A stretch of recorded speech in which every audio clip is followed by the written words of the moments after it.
semuanya, ketemu lagi dengan saya di Dapur Cantik Channel. Pada sehat-sehat semua ya, tetap semangat. Di episode kali ini Dapur Cantik kembali akan menjawab permintaan salah satu subscriber, yaitu untuk membuat nasi ulam khas Betawi. Penasaran bagaimana cara membuatnya? Simak terus ya videonya, jangan di skip hingga selesainya nanti. Membuat nasi ulam ini pada intinya hanya nasi putih dan serundeng ya teman semua. Nasi putihnya bisa diganti dengan nasi gurih. Kemudian untuk pelengkapnya itu juga banyak ragamnya. Bisa semur tahu, semur ayam, bali, ayam goreng, sambal goreng kentang, apa saja sesuai selera masing-masing. Nah, di episode kali ini yang pasti saya akan membuat serundeng ya. Kemudian untuk pendampingnya saya akan lengkapi dengan bihun goreng dan sambal kacangnya. Sekarang saya akan membuat serundengnya dulu ya. Ini kelapa parut dari setengah butir kelapa yang diparut memanjang, dan juga harus memilih kelapa yang jangan terlalu tua maupun jangan terlalu muda supaya teksturnya nanti bagus ketika dibuat serundeng. Sebelum kita lanjut, saya akan memperkenalkan di sini ada kuang berambang oven. Berambang oven ini berbeda dengan berambang goreng pada umumnya ya teman semua, karena kuang berambang oven ini diproses dengan spinner, kemudian juga dengan oven, dan tanpa tepung sama sekali ya teman semua, sehingga hasilnya sangat renyah, sangat gurih, dan pasti rendah kalori. Jadi kalau teman semua memasak dengan menggunakan bawang merah itu bisa digantikan dengan berambang oven ini ya teman semua, dan tidak merubah rasa, bahkan rasanya akan sangat lebih gurih dan lebih enak. Kemasannya bagus banget ya teman semua. Ada yang bentuk kotak seperti ini, ada yang bentuk pouch. Nah, berambang oven ini sudah tersedia atau beredar di kota-kota besar, di Jakarta, di Surabaya, di Semarang, di Solo, dan lain-lain. Dan tersedia di supermarket maupun di pasar-pasar tradisional. Kalau ingin lebih praktisnya, teman semua bisa membeli lewat online shop, Shopee, Tokopedia, dan Lazada.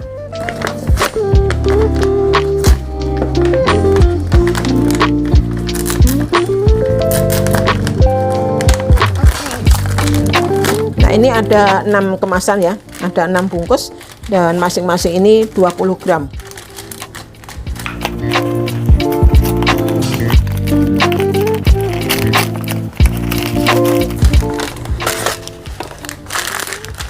Nah, di sini ada 3 kemasan ya, juga masing-masing 20 gram. Lanjut saya akan menghaluskan bumbu untuk serundeng kelapa ya. Di sini saya menggunakan kuang berambang oven sebagai pengganti bawang merahnya ya. Juga ada kunyit, bawang putih, lengkuas, dan jahe. Saya tambahkan sedikit air.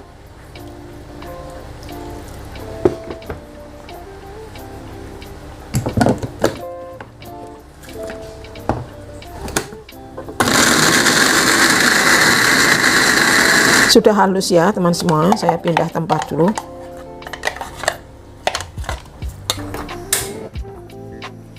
Sekarang saya mulai membuat serundeng kelapanya. Ini saya sudah panaskan minyak, tapi minyaknya sedikit saja ya teman semua. Saya masukkan dulu serai yang sudah digeprek, daun jeruk purut yang sudah saya buang tulang daunnya, juga daun salam ditumis. Sambil saya masukkan bumbu yang sudah dihaluskan.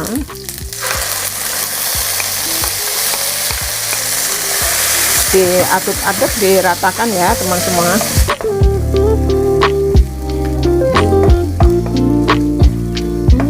Ini sudah merata. Saya masukkan atau saya tambahkan garamnya, ketumbar bubuk, gula pasir, dan gula merah, serta kaldu jamur. Ini ditumis-tumis sampai mengeluarkan aroma yang harum ya teman semua. Ditumis dengan api sedang sampai bumbunya benar-benar matang ya teman semua, supaya nanti serundengnya juga sedap.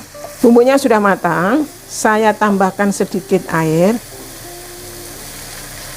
Nah, ini tujuannya juga supaya nanti memudahkan untuk menyatu dengan kelapanya ya teman semua. Ini sudah mendidih, sudah menyatu semua air dan bumbunya. Saya akan masukkan kelapa parutnya ya teman semua. Kemudian diaduk-aduk sampai merata. Ini apinya sedang saja ya teman semua, jangan terlalu besar supaya tidak gosong.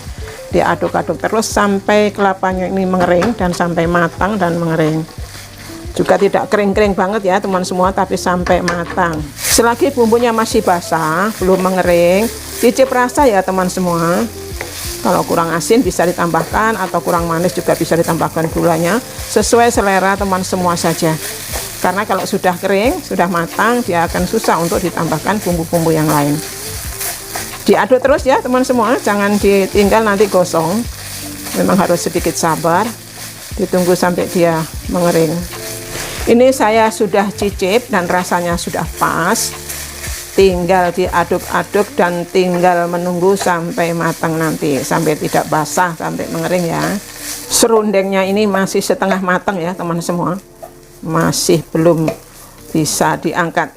Tapi saya akan angkat serainya yang sudah tidak terpakai, aromanya sudah tidak keluar lagi, sudah mudah untuk dipisahkan. Saya akan angkat dulu supaya juga memudahkan untuk memasak serundengnya ini. Serundengnya ini sudah matang, saya mau tingkat keringnya seperti ini, jadi tidak kering banget tapi cukup ya seperti ini. Untuk makan nasi ulam, untuk pendamping nasi ulamnya sudah sangat cocok. Jadi tidak sampai renyah begitu ya, tapi matang ya. Bisa dilihat ya teksturnya seperti ini. Ini sudah gurih banget teman semua. Saya matikan dulu api kompornya.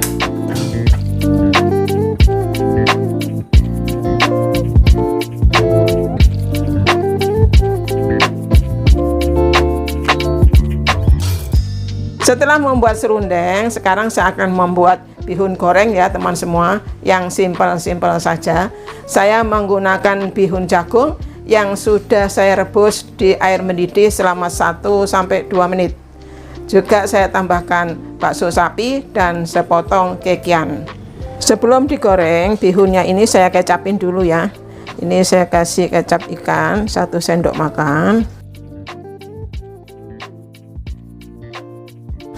Kecap manis 1 sendok makan.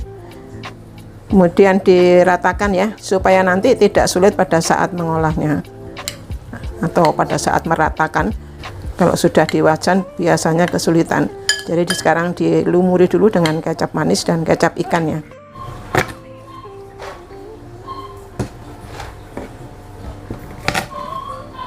Sekarang saya persiapkan dulu ya semua bahannya. Bawang putihnya cukup dicincang kasar saja. Juga saya gunakan kuang seberambang oven ya, sebagai pengganti bawang merahnya. Jadi sangat praktis ya teman semua untuk kuang seberambang oven ini. Kita tidak perlu kupas-kupas lagi bawang merahnya, langsung bisa digunakan, digoreng bersama-sama dengan bumbu yang sudah disediakan ini. Kemudian untuk bawang prenya saya iris tipis-tipis saja.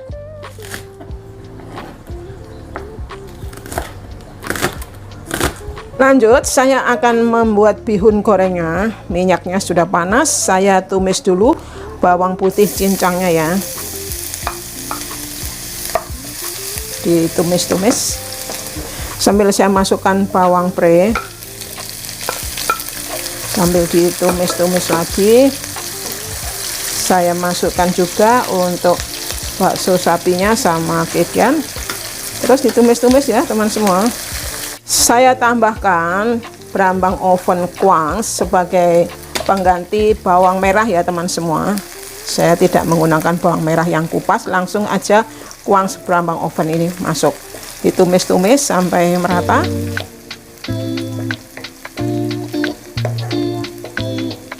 Kemudian saya tambahkan air karena sudah harum ya teman semua, ini bumbu yang sudah ditumis ini. Secukupnya saja. Ya. Sambil saya masukkan garamnya. Kemudian ini ada lada bubuk dan kaldu jamur. Diaduk-aduk sampai merata. Ini bumbunya sudah merata, sudah harum. Saya masukkan bihunnya.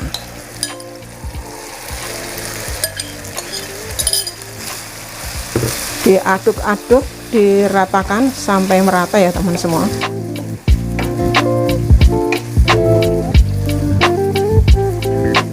Terus diaduk ya teman semua sampai airnya ini meresap ke bihunnya ini, sambil dicicip rasa ya, kira-kira apa yang kurang, mau asinnya atau manisnya disesuaikan saja dengan selera masing-masing.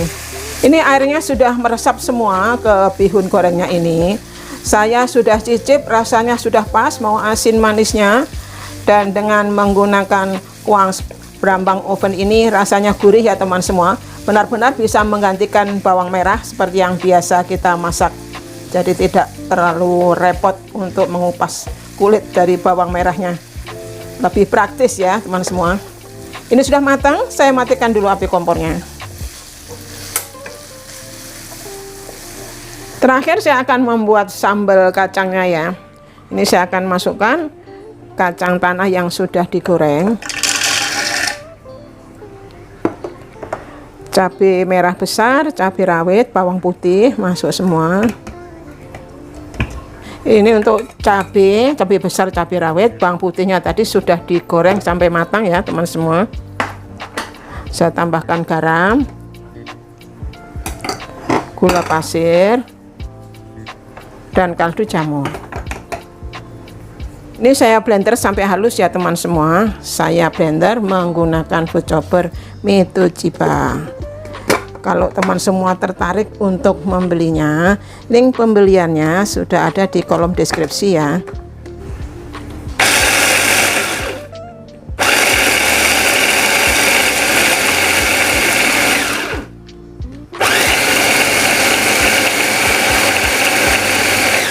Ini bumbu kacang yang sudah dihaluskan tadi ya. Saya akan seduh, tentunya tidak semua ya, secukupnya saja. Dan sisanya bisa disimpan di dalam kulkas, bisa digunakan bila diperlukan. Saya tambahkan juga 1 sendok teh. Kemudian saya tambahkan dengan air hangat untuk melarutkannya ya. Secukupnya airnya. Kemudian saya aduk-aduk sampai merata. Ini sudah pas ya teman semua. Saya sudah cicip sambal kacangnya, ini rasanya sudah pas, sudah gurih. Kalau teman semua ingin lebih cair lagi, bisa ditambahkan air. Sesuai dengan selera semua aja ya. Kalau ingin kental juga seperti ini sudah cukup. Sekarang saya mulai plating ya teman semua. Untuk isian atau pendampingnya itu sesuai selera saja. Di sini saya tambahkan semur ayam tahu dan telur dadar. Nasi ulam khas Betawi, permintaan salah satu subscriber, terjawab sudah ya. Semoga puas dengan tampilan ini. Nasi ulam ini rasanya gurih ya teman semua, dan ini cukup komplit. Bisa dilihat ada serundeng, ada semur ayam dan tahu, dadar telur, dan lain sebagainya. Juga ada lalapan dan empingnya. Semoga masakan ini bermanfaat ya buat teman semuanya. Ini bisa dinikmati dengan keluarga, pasti akan lebih asik. Terima kasih buat teman-teman semua yang sudah setia mendukung Dapur Cantik Channel. Jangan lupa untuk share buat teman yang lain, like dan komennya pasti saya tunggu. Sampai jumpa lagi di menu-menu berikutnya di Dapur Cantik Channel. Dah.